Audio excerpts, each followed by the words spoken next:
ہمارے چینل کو سبسکرائب کیجیے، ویڈیو کو لائک اور شیئر کیجیے۔ بسم اللہ الرحمن الرحیم۔ جس وقت امام علی رضا علیہ السلام کی سواری نشاپور سے گزر رہی تھی، مورخین نے لکھا ہے 20,000 سے 24,000 افراد اکٹھے ہو گئے جو آپ کی زیارت کے مشتاق تھے اور آپ سے آپ کے جد کا فرمان سننے کی درخواست پیش کی۔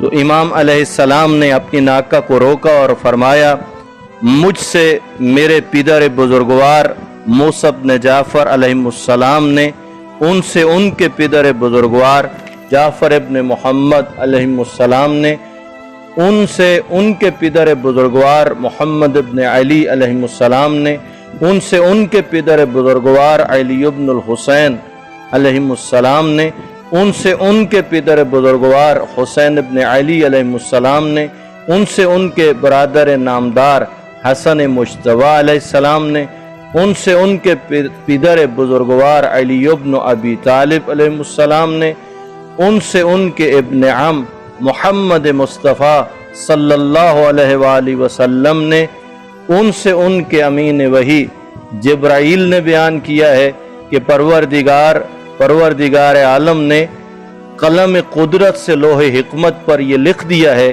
کہ کلمہ لا الہ الا اللہ میرا قلع ہے، جو اس قلعے میں داخل ہو گیا وہ میرے عذاب سے محفوظ ہو گیا۔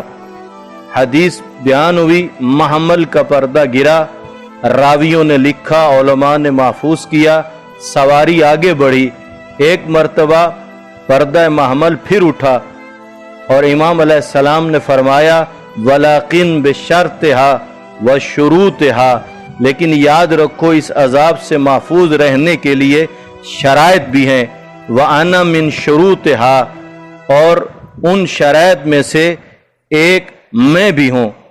یعنی اس جگہ آپ نے اپنی امامت و ولایت کی طرف متوجہ فرمایا۔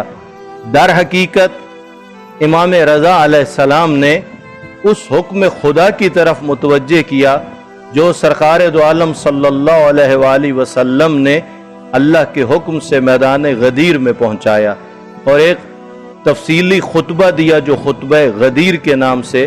تو اسی میں سے آقا کا یہ ارشاد ہے، اے لوگو، اللہ نے دین کی تکمیل علی کی امامت سے کی ہے، لہذا جو علی اور ان کی صلب سے آنے والی میری اولاد کی امامت کا اقرار نہ کرے گا، اس کے اعمال برباد ہو جائیں گے، وہ جہنم میں ہمیشہ ہمیشہ رہے گا۔ ایسے لوگوں کے عذاب میں کوئی تخفیف نہ ہوگی اور نہ ان پر نگاہ رحمت کی جائے گی۔ افسوس اس بات کا ہے کہ بعض مسلمانوں نے اس امر ولایت کو نظر انداز کر دیا ہے، حالانکہ حضور سرور کائنات صلی اللہ علیہ وآلہ وسلم خطبہ غدیر میں فرما رہے تھے، مجھے جس امر کی تبلیغ کا حکم دیا گیا تھا میں نے اس کی تبلیغ کر دی ہے، تاکہ ہر حاضر و غائب، موجود و غیر موجود، مولود و غیر مولود پر حجت تمام ہو جائے۔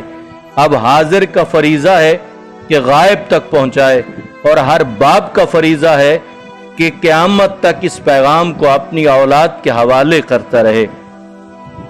مولا علی علیہ السلام اور آپ کے 11 بیٹوں کی ولایت و امامت امر الہی ہے کہ جسے سرکار دو عالم صلی اللہ علیہ وآلہ وسلم نے پہنچایا۔ جس وقت آپ خراسان پہنچ گئے تو مامون نے امام علیہ السلام سے کہا کہ میں اپنے آپ کو خلافت سے معزول کر کے آپ کے سپرد کر دوں۔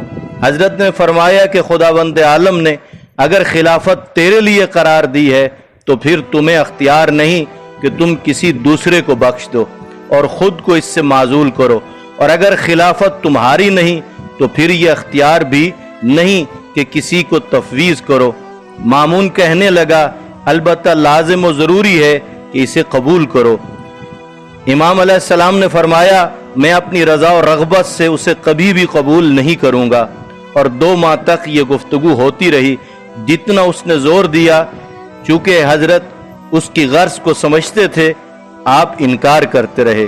جب مامون آپ کے خلافت قبول کرنے سے مایوس ہو گیا تو کہنے لگا، اگر آپ خلافت کو قبول نہیں کرتے تو پھر میری ولی عہدی کو قبول کریں تاکہ میرے بعد آپ کی خلافت ہو۔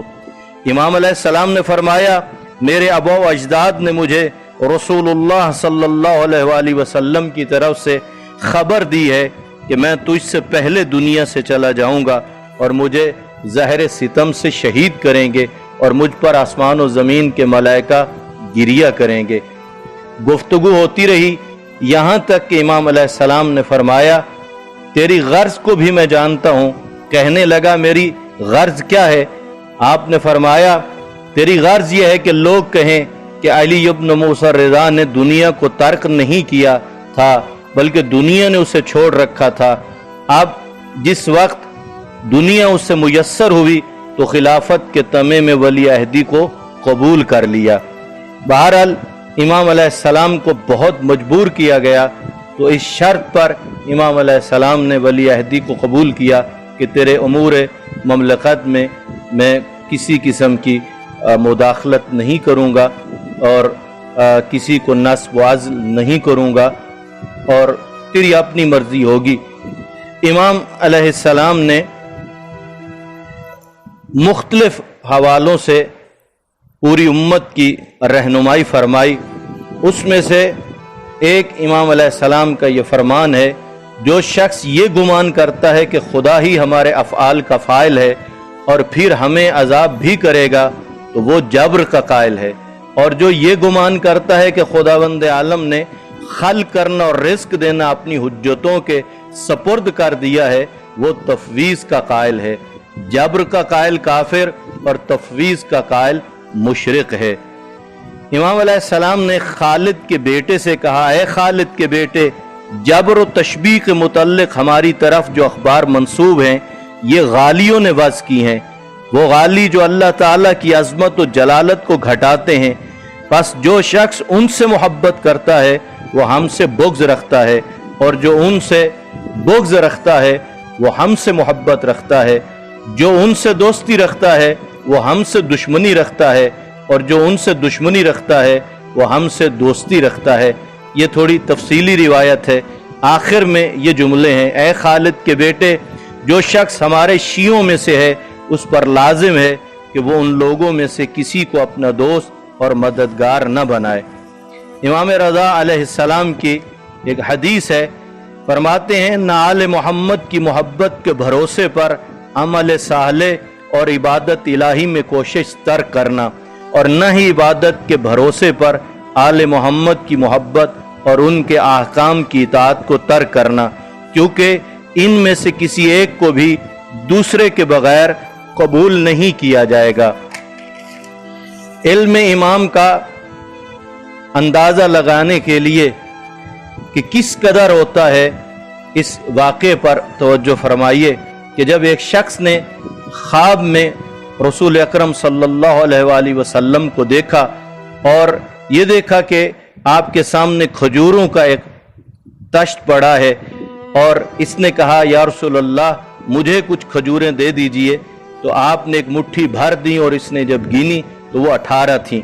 یہ تعبیر خواب کے بارے میں سوچتا رہا کہ تعبیر کیا ہو سکتی ہے۔